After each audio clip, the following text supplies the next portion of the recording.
Welcome to the New Haitian Generation. I am your host, Robbins Cherry, and today we have with us in our program my guest, Berwick Augustin from Evoke 180.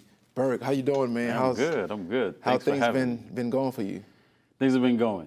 You know what I'm saying? We're moving along through the pandemic, but Wow, so things are good. that's Can't good, complain. man. I mean, when I was asked to be the host of the show, and I had a chance to pick certain people, I had to bring you in because of the thing that you are doing in the community, and for the Haitian community to see it, and for the younger generation to see it, was so powerful. So I had to bring you in. So I want to ask you some questions now. I know we know each other for a long time, Yes. so I'm going to try to stay away from from some of the questions. But tell us about your background and upbringing. Background, the short version or the long version? We got time. We got time. I'll let you know when it's time. All right. So I was born in Haiti. And I moved from Haiti to Little Haiti. You mean in Miami? In Miami. Okay. The section of Miami called Little Haiti. In the mid-'80s, I came here when I was 10, which Okay. was a culture shock, right? Because I came and it was a situation where I was confused at first because I came from Haiti where a lot of us were black.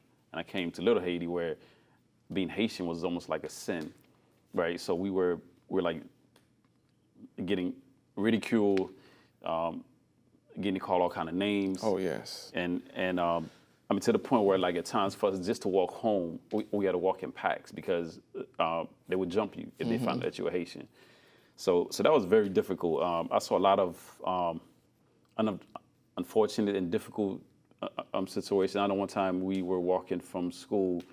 I was at middle school at the time, and so as we were walking down the corridor getting home, some high schoolers were walking the opposite way from Edison Senior, and they were crying.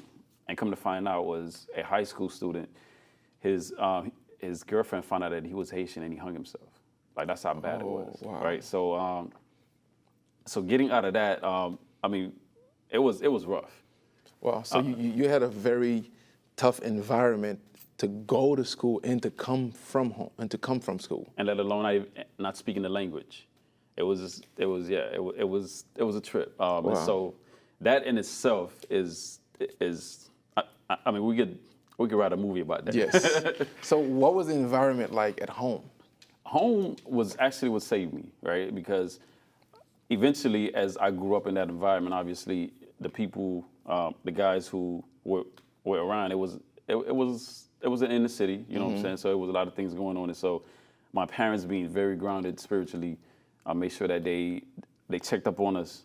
Like, he would randomly pop up at the school. Your dad? With his broken English. Oh my goodness. Right, try to find a way to see what's going on, because he told us that education was it, right? And so, and spiritually, he just kept us involved in church and stuff like that. That tried to keep me off the streets as much as possible. I don't know if that worked. I don't know if that happened. I was in the golden child, but I think those two things. Not that I believe, I know.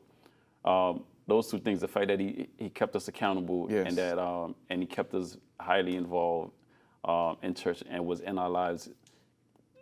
Like, every other day or every other week, I had a friend that was either dead or in jail. Like, that's the environment that I grew up around. So they were really hands-on, and I thank God for that. That's good. And I know your father personally, and I could actually see him coming to school, checking up on you, and like, wow, that's amazing. Fresh out, good job, man. So what culture or what has been passed down from the Haitian culture to you now, from your parents or from your environment or from others? First and foremost, I think, like, we think about our people as black people. We're spiritual people, you know what I'm saying? So just the idea of spirituality is something that has been passed down, which I'm grateful and I'm thankful that I'm able to pass down to my children. Resilience. Again, as a people, we've gone through a lot, and we're still going through a lot, even in this day and age. Yes. Just the resilience to be able to, despite circumstances and obstacles, we're still here, and we're thriving as much as we can.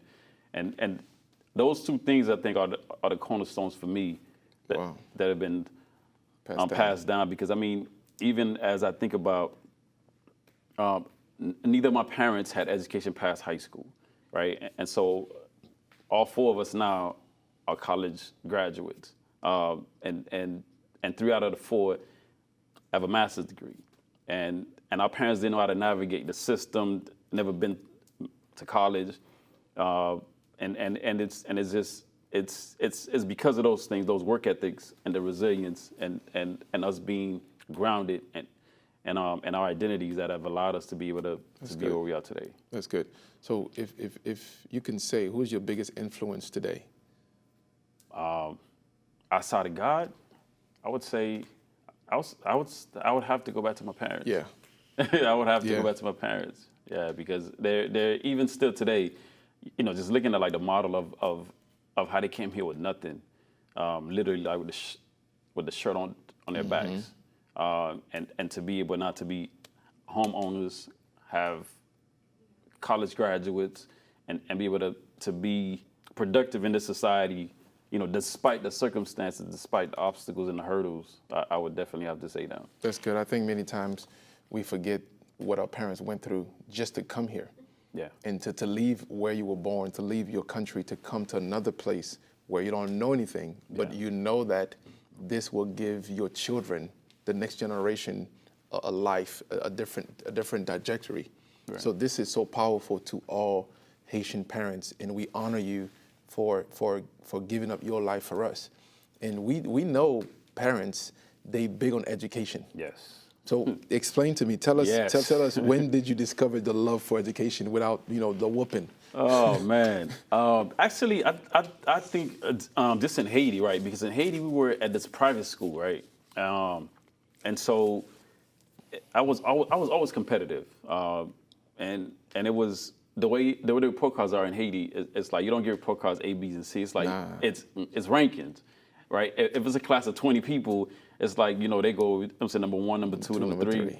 So if I was in number 1 or number 2, it's a problem. As a matter of fact, if I was in number 1, like I would go home crying. I wouldn't eat, right? And so that competitive edge was always in me, and I think like they reinforced that. Yeah. And so by the time I got here to the States, I was like, yo, this is easy, right? And I think I let down a little bit because I don't think I maximized my efforts, especially after they put me in honors and messed around and told me, hey, if you're in honors classes, if you get a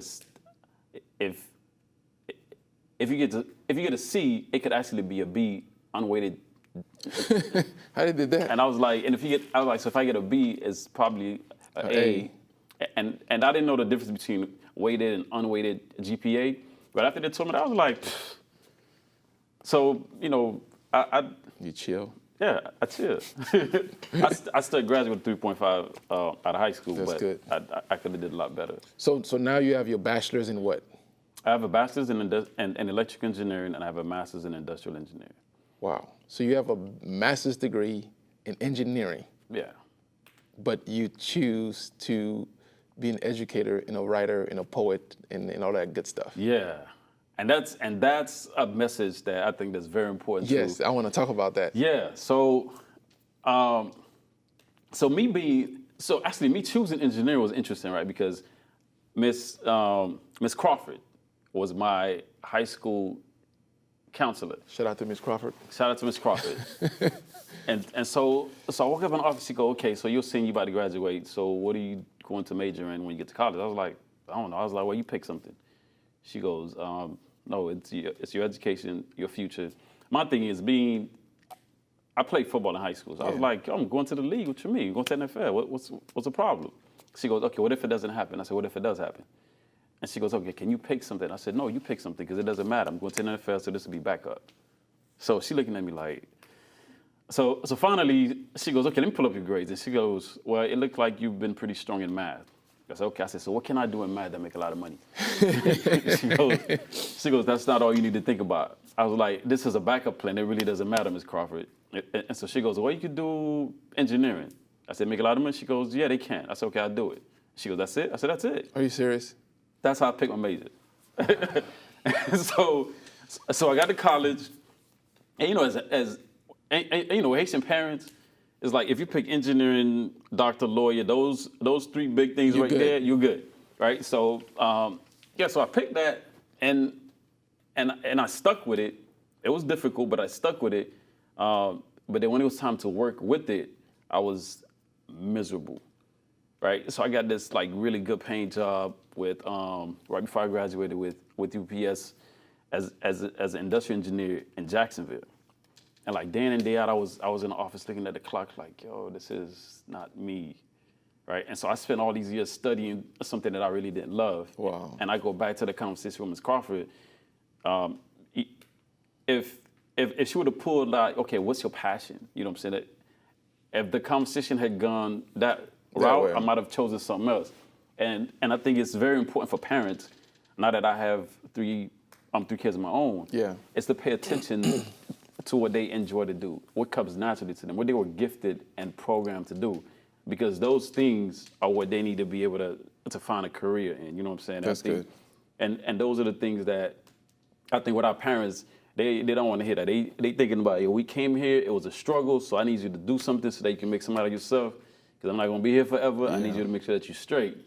But at the end of the day, that's very important, but it also needs to be something that you actually love and enjoy, because then you'll never work a day in your life. So that leads us to my next question. You are now the founder and CEO of Evoke 180. Yeah. Tell us about that, because it seems like that's where your passion is. Even when I say Evoke 180, your face just changed. That's where it is. So tell me about that. So Evoke started out actually as a church ministry, right? Because I was in college. After college, I found out that I really enjoy writing poetry. After I lost a really, really close friend of mine, I started writing out my emotions, and then poetry and plays and all kind of stuff started coming out of that. So I was doing it for the church at first.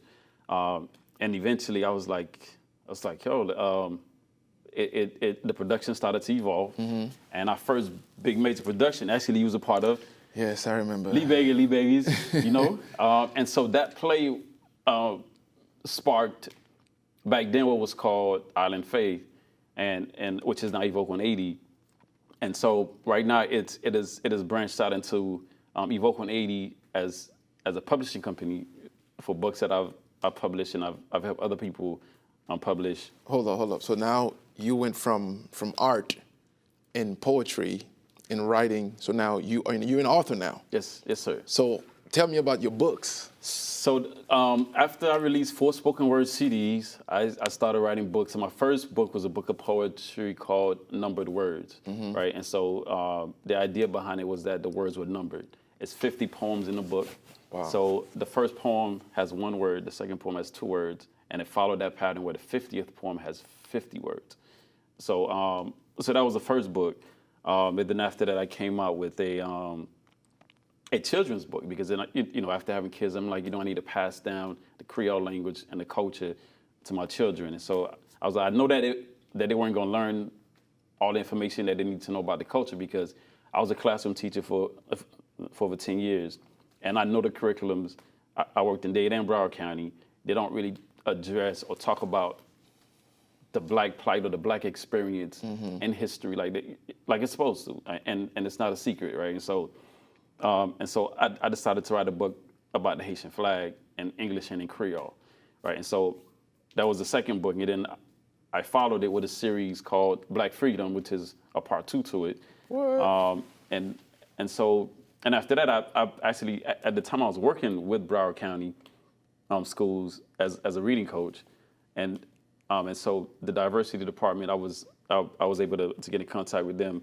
And I introduced them to the book. And so I was asked to write a curriculum for it, because it was like, this might be a good idea for teachers. And so I wrote the curriculum from K to 12, English and Creole. And so they were able to purchase some. I would love it if they would purchase some more. That would help. Yes, but let's get it in.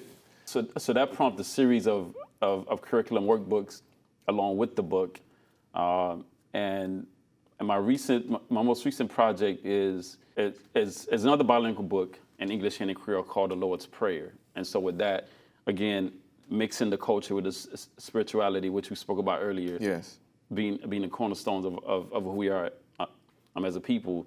And so the Lord's Prayer is taken out of the Bible, being able to just, teach kids about the Lord's Prayer and also have questions for parents to engage and interact with. So that's not just, okay, let's just read the story, but it's more so let's just talk about what's in the story, right? Wow. And we did that. I also created some flashcards with the book, a jigsaw puzzle just to get the kids into being creative and off these electronics, right, and being hands-on. Yeah. And so as you can see, he can talk forever about his real passion, which is the books, which is the writing, the poetry. And now I believe you're an assistant principal, right? Yeah. So how is that going? It's going. I mean, we got to pay the bills. I said, wife and 3 kids. Until the passion takes off, where it can really take care of everything else like I would like for it to. We got to work that 9 to 5. So that's good. So I do work at a charter school in Miami.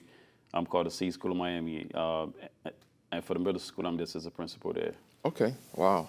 So with a master's degree in engineering, but now you're an educator, but you also doing some things in the inner city with the kids. I believe you did some things with SCAD, the Museum of Art, right? Tell us about that. Which project? Because the recent project you just did with the museum.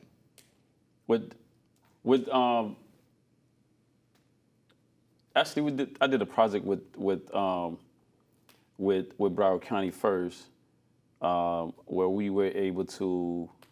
I went in as a consultant to help the teachers with the books I talked about earlier. Mm-hmm.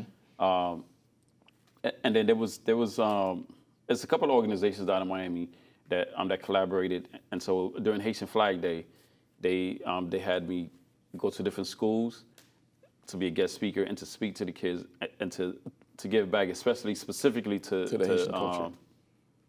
Kids that high Haitian population. Okay. To be able to see, hey, look, I was sitting here just like you. As a matter of fact, I wasn't even born here, and look what I'm able to do, and just to encourage them and get them into writing. I had a lot of kids ask me, okay, I want to be an author, or so on and so forth, and they thought it was this extensive, very difficult thing to do, and so that was really good to be able to help them understand, the passion and get it out of them early. That's good. Yeah. How does your service affect the Haitian community? It affected tremendously because at the end of the day, education is the cornerstone. At first, I didn't understand what parents were talking about, but at the end of the day, when you're educated, when you have something up here, nobody can take that away. Yeah. And once we start early on and we build a foundation, then as kids grow up, they're gonna come back to it. So that foundation is gonna hold, right? Regardless of the storms that come. If the foundation is strong, they'll be able to withstand that. And I think that's one of the things that, for me being an educator, and for me constantly going back to mentor younger students or younger men in our community, allows them to be able to see the importance of not just the education, but also to be able to have a vision beyond the now. And I think that's what I wanted to ask you. Where do you see yourself in the next 5 years with all these projects that you have going on for you right now?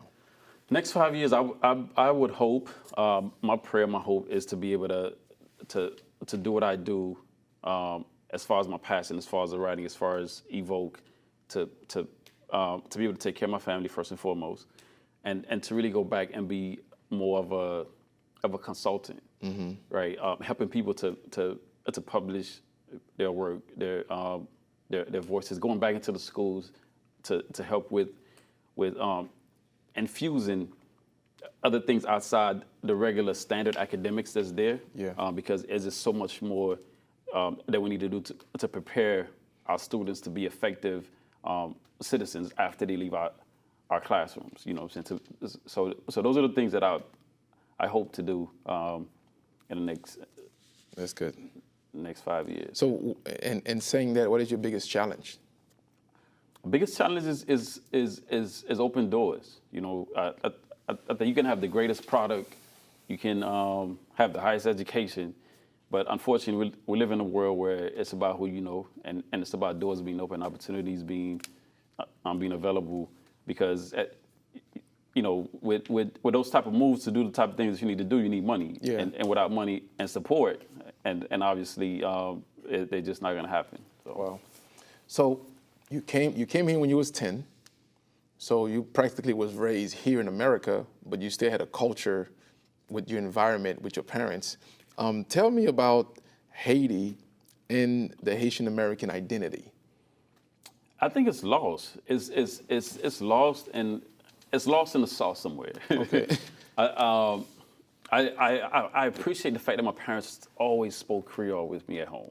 And I think that's a lost art, because we're not a people without language. Mm-hmm. And one of the things that's a struggle, which is why I was really motivated to write more books in English and in Creole, because even parents, I know parents, Haitian American parents or Haitian parents who came from Haiti, who now have children who refuse to speak Creole or don't speak Creole as much to their kids. And so, or anytime they hear about Haiti, they either say negative things or they believe what they see on television. Yeah.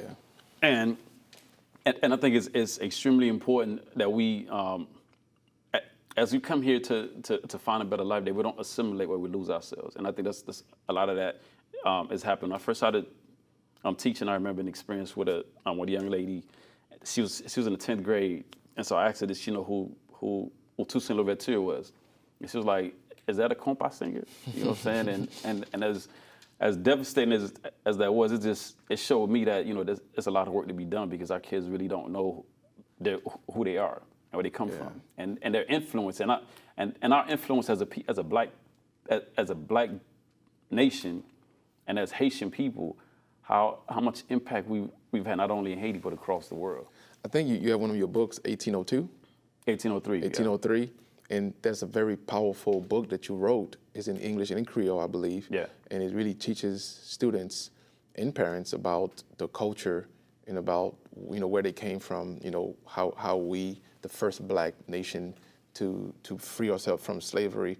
And I think that's very powerful that you were able to create that. Yeah. And we will make sure that you guys get that information before Berwick leaves. But tell me about your involvement in the Haitian American community.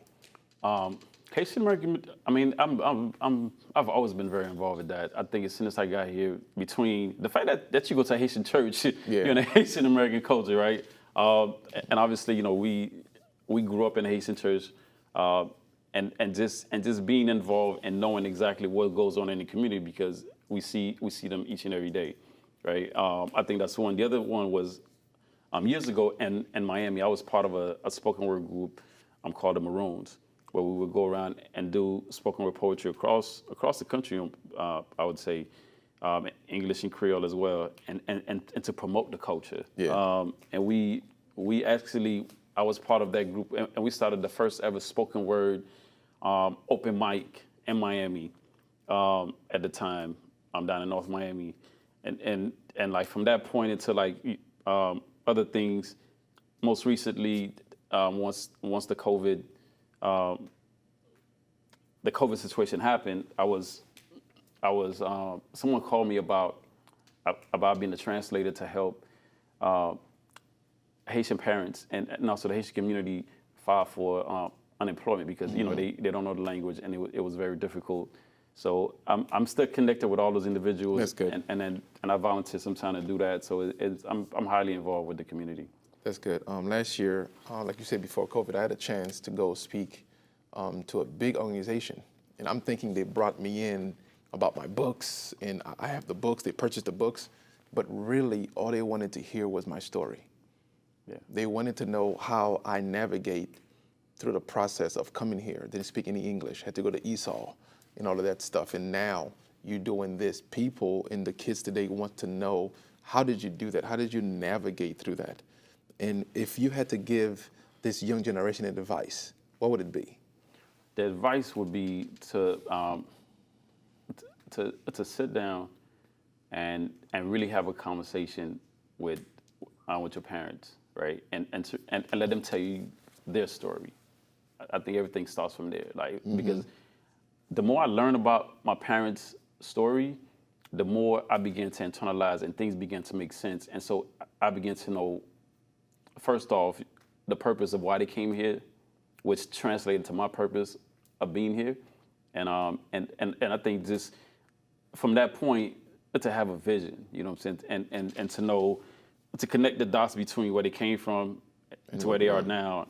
And that will help to know, okay, this is where I need to go. And then at that point, you find a mentor to help you navigate on how you get there. Okay. I have 3 more questions for you. You're also known as Underscore. Right. Explain that. The short version. The short version. So Underscore was I was going into like these open mics after college, and I was doing spoken word heavy because that was really helping me a lot with going through the fact that I lost somebody that was really close to me. And so I saw like all these poets had a stage name and so on and so forth. And so before this good friend of mine, before she passed away, it was a situation where we had like a pet names for each other. So I called her Lil Russ and she called me Underscore. That was part of an email that I had in the past. And so I didn't think nothing of it. But then when I started doing poetry and seeing the content that I was doing was like highlighting and shedding light on specific things. So Underscore just made sense and it stuck. So wow. So that's how it happened. That's how it happened. How do you see this show would help the generation? Will help, what do you think of this show? I think if something like this has more exposure, right, and it's used in a way where dissecting some of the content or some of the individuals who are here to the younger generation, where they can then go back and discuss and have like Q&A sessions and their own respective spaces, whether it's in school or with their parents. It can strike conversations and allow them to be able to really internalize and make sense of, okay, you know what, this is his or her story. This is what he or she went through.